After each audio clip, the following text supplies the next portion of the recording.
this year we've had a lot of exciting announcements. We've had our 15-year anniversary, and we just had a new announcement that we are the official retirement and wealth management partner of the University of Louisville Cardinals. Yeah. So, Matt, can you talk a little bit about what that actually means? Yeah, it's real exciting. Having been a lifelong resident of Louisville and obviously a University of Louisville Cardinal fan, we've worked with the university off and on over the years, and so they approached us. What they were wanting was a firm that they could endorse to work with both alumni, current faculty, coaches, things of that nature, on all things retirement planning and wealth management associated. So it's a new partnership with the university. We've had some fun and unique experiences for our clients. So our clients over the months and years to come will see a lot of different things that they'll get invited to that are pretty exclusive and unique. But also we'll be out there helping as many people as we can that are associated with the University of Louisville. So we're going to be inviting all of the alumni to some different events, all of the coaches to some different events. Some of the roles are pretty specific, maybe not necessarily the athletes, but obviously we've had some interns from the University of Louisville work at our firm. So we're going to kind of take this not official partnership that we've had with them over the years, because I know you've taught some classes there and been associated with the university, and just make it more official, and we're the exclusive retirement and wealth management partner of the university. So something I'm real excited about, and we'll have a lot more news to come here on the show. We might have some of the coaches join us here on the show to talk about some different things, some charities that they're passionate about, and just retirement planning in general. But a lot of things to come. But I think when it's all said and done, the reason why we were given this endorsement, this opportunity, is because we've never deviated since we started the firm from our three core principles of just helping individuals keep their money in retirement in a safer position, making sure that it grows at a reasonable return to keep up with and outpace inflation, and then obviously just trying to keep things simple. It's something that the university has been watching us do for many years and wanted to have a more formal relationship with us. Yeah. Jordan, can you spend a little bit more time talking about those three key principles that Matt was just sharing with us? Yeah, absolutely. Well, I think first and foremost, we're retirement planning specialists, so we want to focus on safety. We want to make sure our clients don't have to worry about losing anything. We talk about a reasonable return. Oftentimes we'll define that to mean that we need average returns of somewhere maybe between about 6 to 10% per year. Now, some years we'll do better than 10, some years we'll do less than 6. So on average, it's a 6 to 10% average, and it's a 6 to 10% average without or with very little negative years. And that's what we consider reasonable. And then number 3, what we want to do, like you said, Matt, we just want to keep it simple. We don't want to get into things that are overly confusing and complex. So it's real simple with us. Basically, when the market's doing well and things are growing in value, we're going to be in a good position to get that reasonable return. But if the economy's struggling a little bit and things are kind of falling in value, we know we have that built-in safety net. Right, absolutely. Now, in addition to the classes that you've taught at the university in the past, Dustin, because I know we've had retirement elevated classes there, what other things or ways are you excited that will be helping those associated with the university as we move forward? Well, number one is, like you were sharing a while ago, we're going to get to teach a lot more classes to the faculty, to a lot of the alumni. There's some events that we're going to be inviting people to exclusively that are going to come out and get to be a part of. And really, it's just, I'm a huge Cards fan, so that's the biggest thing that I'm excited about. Now, we're not only going to be working just with Cardinals fans no. As a firm, but I think we were talking about it in between segments a little bit. We're lifelong members of the community here in Louisville. Obviously, having the major university here is a reason why we were excited about the partnership, but obviously we have clients in many different states, many different cities who probably pull for a lot of different teams. But the fact that we've got the exclusive endorsement from the University of Louisville, I think, is a real testament to the firm, the work that all of us collectively have done over the years to help our clients.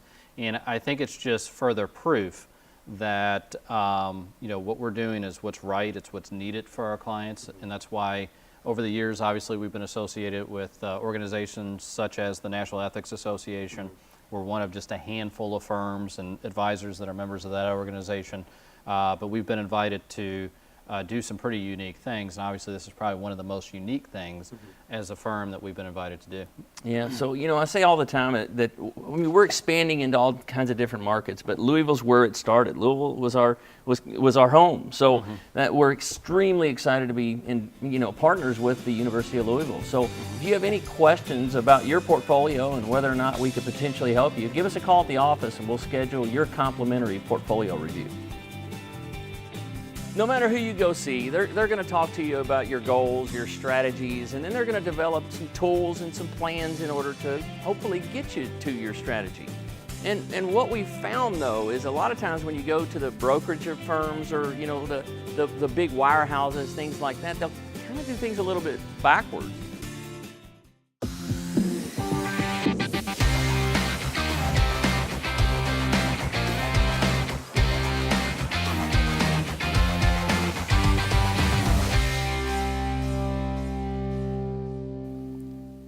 So Matt, in this segment, let's talk about the planning process, because it doesn't matter what advisor or broker you're going to go to. They all have to use similar steps to get you to and through the process. But are all advisors built equally? That's kind of the issue that we want to talk about a little bit here. I don't think so. So why don't we talk about that? No matter who you go see, they're going to talk to you about your goals, your strategies, and then they're going to develop some tools and some plans in order to hopefully get you to your strategy.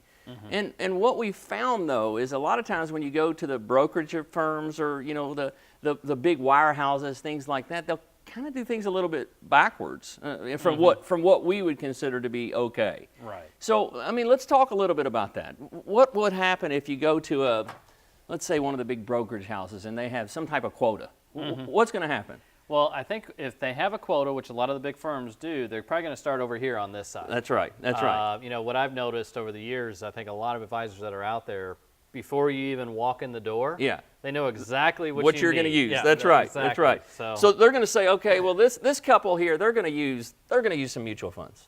And let's sell them a variable annuity too, okay? Probably because they have a quota. Yeah, exactly. So they know that this month, in order to hit their numbers, they got to sell at least $13,000 more worth of variable annuity or $130,000 worth of these mutual funds. So now in order to do so, well, we better figure out how these tools are going to fit our strategy. So they're going to say, we need you to take this risk profile test for us so that we can determine what your asset allocation is. They're going to say, okay, the strategy we're going to use here is going to be the asset allocation model.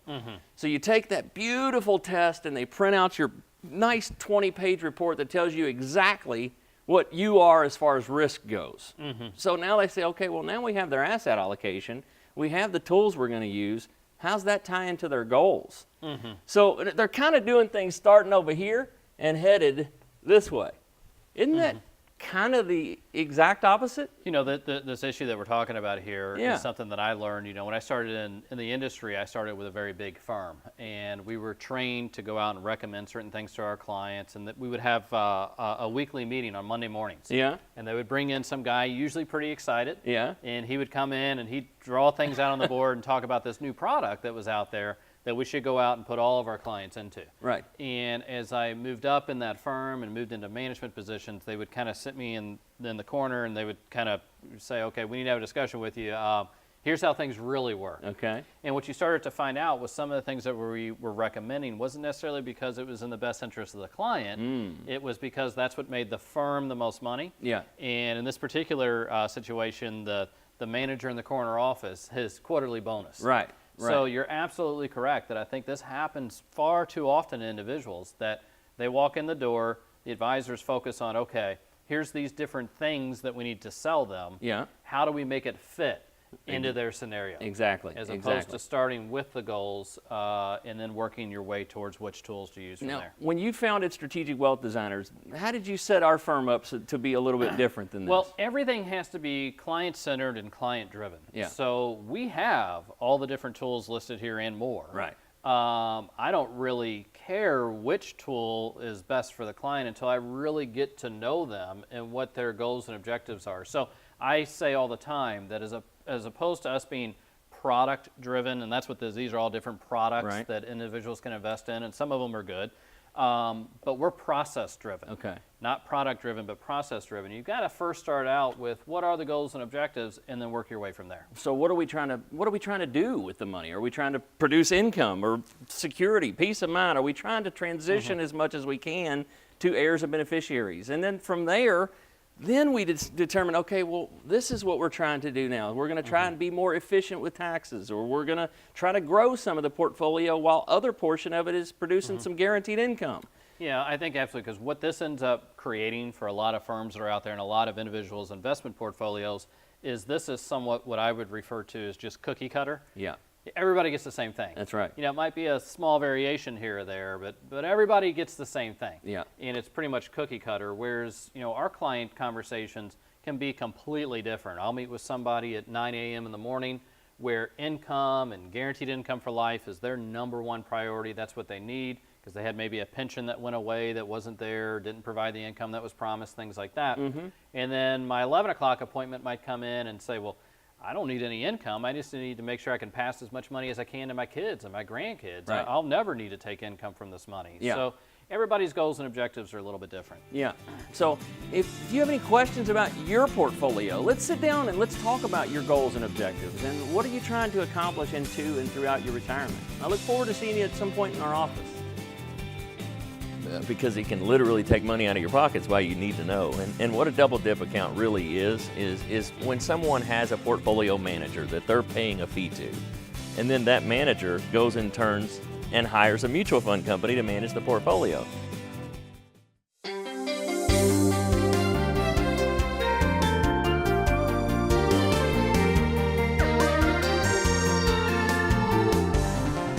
Now, Dustin, what in the world is a double dip account? You know, we talk about that some here on the show, so a few of our viewers may know what we're talking about, but why is it so important to know and understand if you have a double dip account or not? Because it can literally take money out of your pockets, why you need to know. And what a double dip account really is when someone has a portfolio manager that they're paying a fee to, and then that manager goes and turns and hires a mutual fund company to manage the portfolio. So the reason it's called a double dip is because you're paying the manager a fee, or your advisor, and then he's turning around and paying the mutual fund. Now, why would anybody ever want to sign up for that?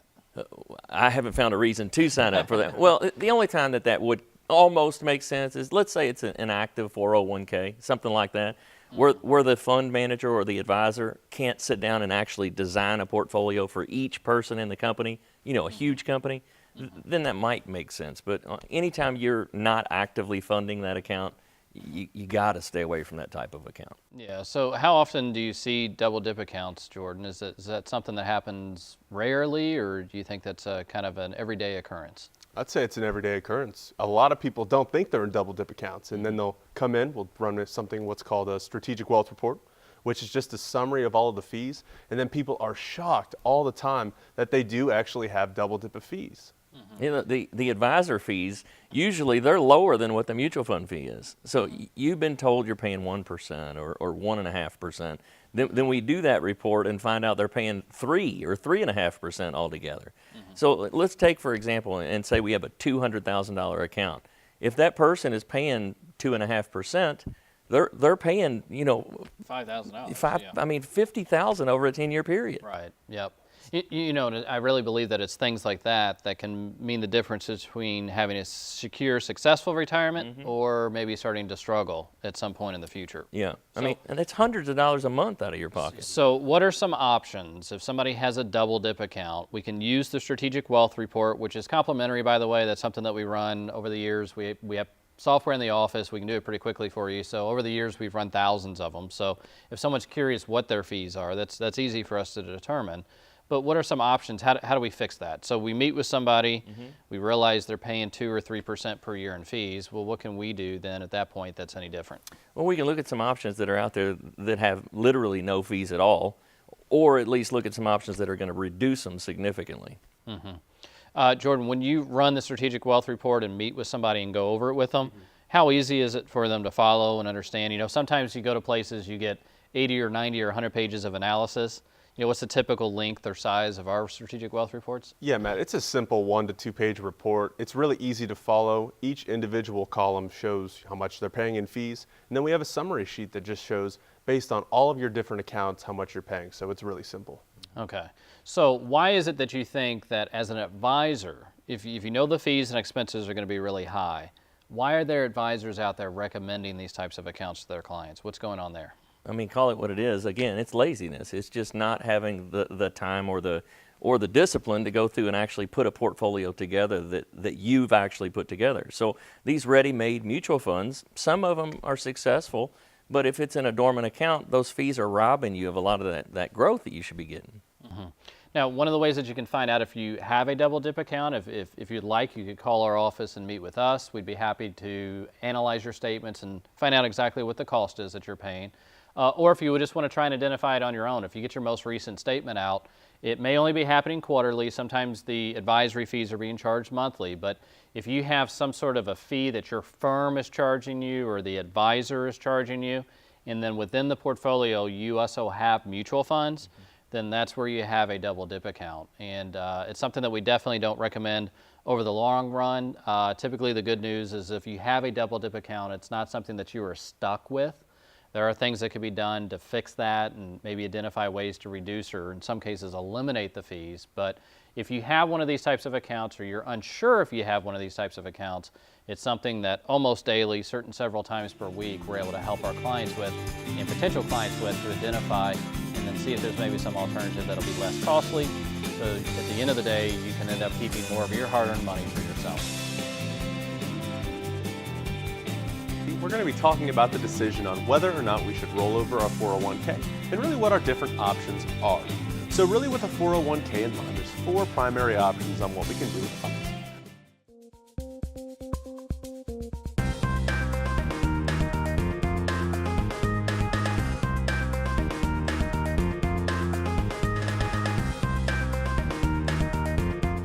On this week's segment of Strategic Wealth University, we're going to be talking about the decision on whether or not we should roll over our 401k and really what our different options are.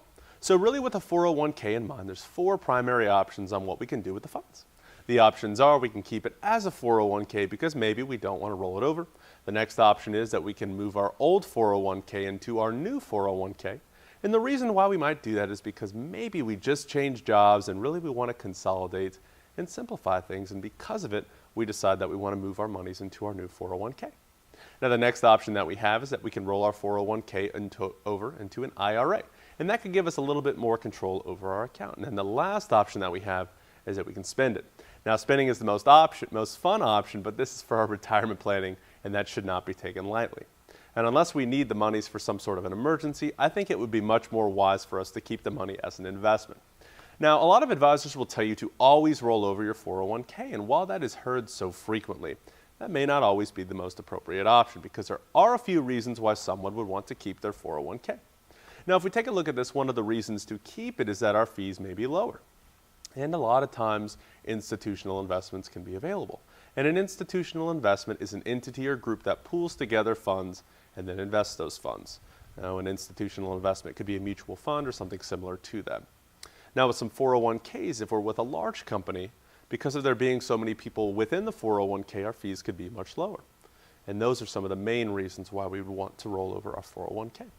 But there are also some reasons why we want to roll over our 401k. And our main reason to keep a 401k is because our fees are low. But also a reason to roll over our 401k is because the fees could potentially be high. A lot of times we'll see fees as much as 1 to 2% on our 401ks, sometimes higher, sometimes less, but oftentimes somewhere between 1 to 2%. And another reason why we would want to roll over our funds would be that our current 401k has restricted options. Sometimes we only have access to half a dozen or a dozen investments, and really because of that, your flexibility is limited. Now, if you roll over a 401k, there are more options that may be available outside of our 401k into an IRA. And a lot of times people want to consolidate or simplify things, and that could be another reason to roll over your 401k. I was actually meeting with a woman this week, and she had 7 different 401ks. And really, she didn't even know everything that she had because there were so many different accounts in so many different places. And fortunately, we were able to help give her some peace of mind and help her consolidate the accounts. But it was amazing. There were 7 different accounts, and we will see that oftentimes whenever people come into the office looking for help. And then the last reason to roll over a 401k could be the potential Roth conversion. Now, a Roth IRA, of course, is a tax-free strategy, but if we're rolling over monies from a 401k into a Roth IRA, we'll have to pay taxes on those monies. And oftentimes, it's much easier to roll the 401k into a traditional IRA and then do the Roth conversion there. But really, though, those are the main reasons why we would want to roll over our 401k. But if we look at the biggest reason why, I would have to say it's because of the fees. Fees can have a dramatic impact on our portfolios. And with the smaller 401k plan, your fees oftentimes are going to be much higher. With the bigger 401k, your fees are going to be priced in.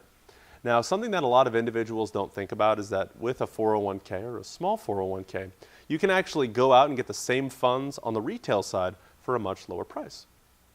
So what I mean by that really is the IRA outside of your 401k would get a lot of lower prices. And typically, a lot of times what we'll see is that over time, these fees really can impact our returns. Really, over long periods of time, fees can be a dramatic game changer in our portfolios, either for good or bad. And fees, of course, aren't the end-all be-all, but if the fees aren't justified in performance or safety, they can be inappropriate. And I don't feel that we should ever have to sacrifice performance or safety and at the same time pay more in fees. Now, another big difference is the control of the choices. With the 401k, again, you are limited to what companies are offering you. If you move the 401k or if you move that 401k into an IRA, you have greater control over your accounts. Now, if you want to sit down and visit with us to see if you should or should not roll over your 401k, we'd be happy to sit down and talk with you and share with you what could potentially be some different good options. Now, for more questions from us, please feel free to give us a call or check us out on the website.